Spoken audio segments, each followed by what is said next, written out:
What's going on, everybody? This is SlackerReviews, and this is the second episode in my Green Day discography review. Today we're going to be looking at Kerplunk, which was their second album on independent label Lookout Records. We're going to go track by track, starting with track 1, 2,000 Light Years Away. Okay, 2,000 Light Years Away definitely kicks off the album properly. I just love how it just comes in, blast of energy beginning to end on this album. And this song definitely sets the tone. Comparing this to 39 Smooth, it's definitely a step up. If you recall in that review, I said a lot of stuff about how I think the album 39 Smooth is very repetitive and all the songs sound the same. That is fortunately not the case on Kerplunk. All the songs sound very unique, and this one is no exception. I absolutely love 2,000 Light Years Away. I think it's a classic Green Day song. I just love the lyrics. The chorus is really catchy. This is when they're kind of starting to develop their sound, like their punk sound with kind of like a pop edge to it. I think this is probably like one of the first songs they actually did that on. Yeah, so moving on. Okay, track number 2, One for the Razorbacks, keeps the ball rolling with another fast-paced song. This one is a bit slower compared to 2,000 Light Years Away, but I think it's really good. I love the lyricism on here. You can definitely see their songwriting style kind of starting to creep in there and start developing. Billy Joe has always been an excellent lyricist. I've always enjoyed his lyrics. What else can you say about this one? It's really well crafted. I love the intro. It kind of sounds kind of slow and like really nice scale in there. Like, yeah, I really like it. Track number 3, Welcome to Paradise, is also featured on Dookie. That's the version most people listen to, but a lot of people don't know that it was originally on Kerplunk, and it's not the same recording. Like, this version is like, I guess, a rough draft or a rough cut of the song. I guess you would call it a deep cut. It's personally, I kind of enjoy this one better than Welcome to Paradise on Dookie.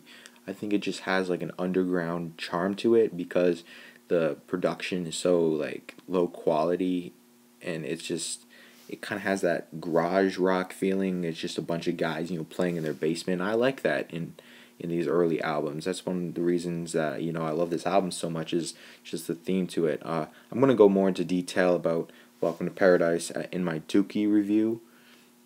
So yeah, that's all I really gotta say about it. So stay tuned for the Dookie review, where I'm gonna go into details with this song. Track number 4, Christie Road. It's another great track. I really love the palm muted riff throughout. I just love when Green Day does their palm mutes. I really like this song. The lyricism is really good too. It kind of reminds me a little bit of Longview from Dookie. I'm not sure if that I'm alone on that or what. It makes sense because probably a lot of the songs from Dookie were written around this time, so I could imagine that. Yeah, just another solid track from this album. Okay, track number 5 is called Private Ale, and this is probably I'm not gonna say my least favorite, but it's one of the more forgettable songs in the album, in my opinion. It's good though. I do like the palm muting, as I've established. I think you can kind of tell they're starting to develop their like signature sound, their pop punk sound, and it's just good. That's all I can really say about it. Okay, track number 6, Dominated Love Slave. This song is just so funny. This is probably my favorite song in the album. I think it's just hilarious. Like this song was written and performed by Trey Cool, the drummer, and he just has like ridiculous accent through the whole time. It's just really funny. It's kind of like a bluegrass like country music parody, with like a punk rock twist to it, and I think it's really creative. One of my favorite songs on this album, one of my favorite Green Day songs in general. Track number 7, One of My Lies. Well, the album is definitely not slowing down because this is another just power rocker. I just love the riff. It just comes in, just really distorted, but still not like overkill with the distortion. It has a lot of crunch to it. It just comes in. The chorus is so catchy. Like, I find myself singing, "It's just one of my lies." all the freaking time, and it's just an amazing song.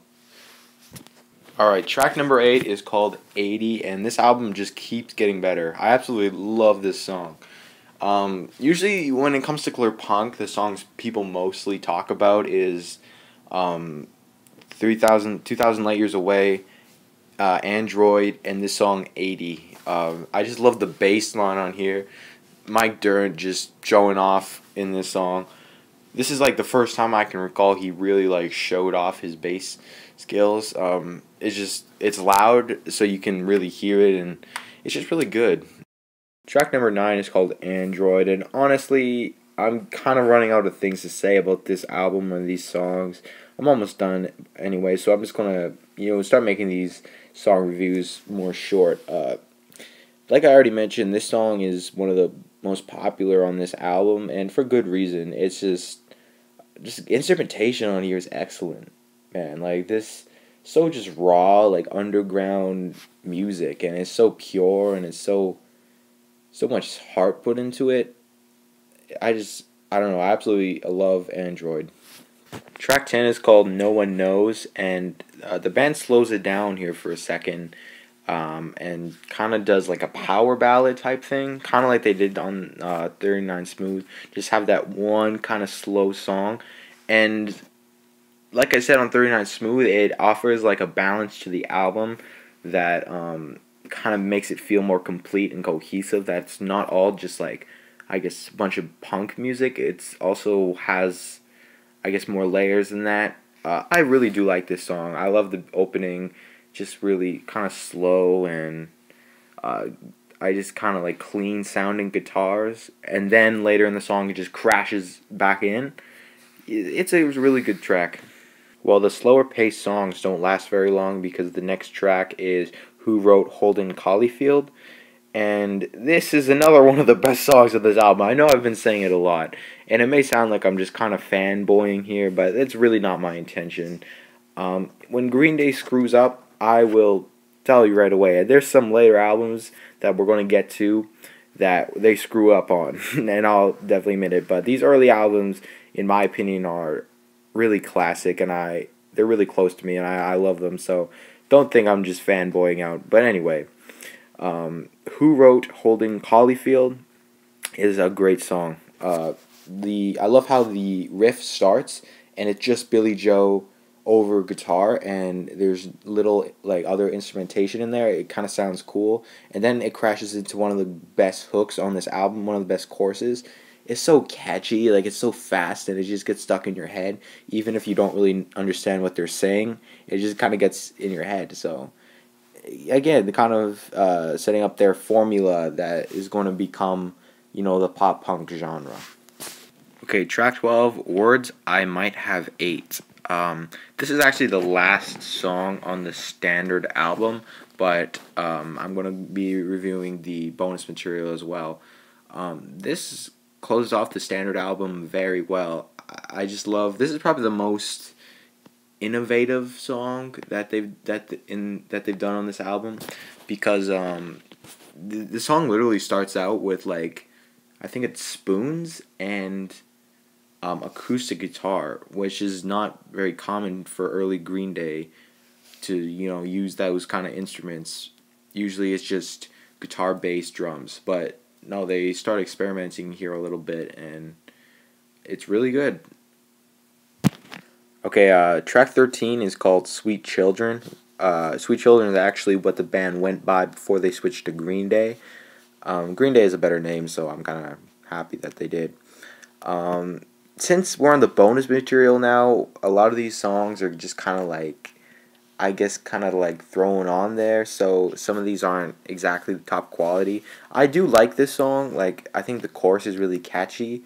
My biggest problem is kind of the fact that the riff sounds a bit too similar to Welcome to Paradise from earlier in the album. I'm not sure if that was subconscious or they're just kind of getting lazy. Either or, it's decent. It's a good listen, but nothing special. Track 14, Best Thing in Town, is definitely redeems the bonus material side of the album. This is a really good song. It's like It's kind of classic rock inspired. It definitely has punk elements, but it feels kind of like a classic rock song, especially with the solo. The solo is really good on this song, like really good. It shows Billy Joe Armstrong has the ability to shred, even though Green Day is not exactly known for their solos. This proves that they can do good solos. Okay, track 15 is called Strangeland, and to me, this kind of just feels like bonus CD filler. It's kind of a forgettable song. Like, I don't really remember it very much. It's kind of generic, actually. I think they just kind of put this on so they had something to put on the bonus CD. This is probably my least favorite song in the entire album, which is saying a lot, because pretty much every song on the album is really good. Just, I don't know, it's not very good. Now, if this wasn't a bonus track, I would be kind of mad that this is the closer to the album. This is a cover of My Generation by The Who, and I have very mixed feelings about this track. I mean, obviously, My Generation by The Who is a classic. Hopefully, I'll get around to reviewing some Who albums eventually, but that's another story. Anyway, that song is such a classic song, and I don't have anything against Green Day covering it. It's just the fact that they didn't really do anything with the cover. Like, it's just kind of more heavy, more punkish, but they basically just did a textbook cover of the song, and I would have rather see them do something creative with it, which they didn't. But if you want to hear Green Day sing The Who, then it's a good song. It's, like I said, more filler for the bonus thing, and I don't know, it's a decent way to end off the album. The song is kind of about, like, teenage rebellion, and that's something that Green Day kind of stands for, so it's a good idea to cover it, but I just don't think the execution was quite there. Okay, my verdict on the album is that this is a great album. I'm not going to say it's one of their best albums, because they have some albums that are coming up in this discography review that I just think are excellent, like masterpieces, but this album is really, really solid. There's some great stuff on here.